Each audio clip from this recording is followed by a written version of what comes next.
ইন্না সালাতি ওয়া নুসুকি ওয়া মাহইয়ায়া ওয়া মামাতি লিল্লাহি রাব্বিল আলামিন।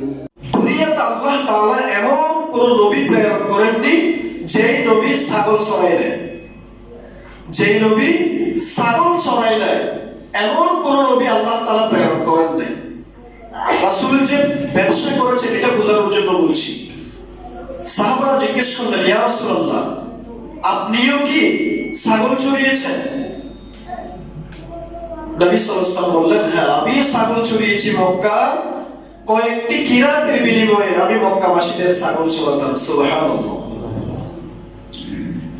রাসূল করিম সাল্লাল্লাহু আলাইহি ওয়াসাল্লাম একটু খেয়াল করেন, বিশ্ব নবী যার ইশারায় চন্দ্র দ্বিখণ্ডিত হয়ে যায়, যে নবীর কারণে আল্লাহ তাআলা এই বিশ্ব ব্রহ্মাণ্ড সৃষ্টি করে সব উম্মতকে বলে দিলেন সবাইকে মুহাম্মদুর রাসূলুল্লাহ সাল্লাল্লাহু আলাইহি ওয়াসাল্লামের আনুগত্য করতে, আর সেই নবী ছাগল চড়িয়েছেন।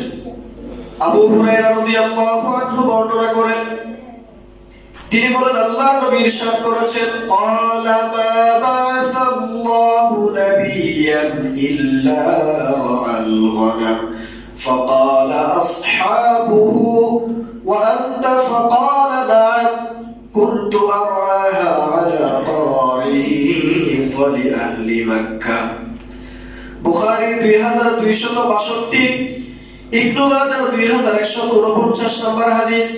হযরত আবু হুরায়রা রাদিয়াল্লাহু আনহু বর্ণনা করেন, আল্লাহর নবী ইরশাদ করেছেন, দুনিয়াতে এমন কোন নবী প্রেরণ করেননি যে নবী ছাগল চড়াইলেন দুনিয়াতে।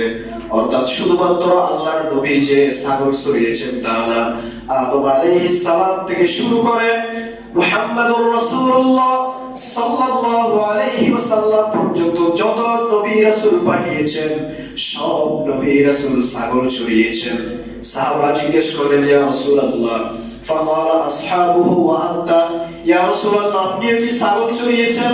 আল্লাহর নবী বললেন, ফাকালা না'ম, হ্যাঁ, আমিও ছাগল চড়িয়েছি।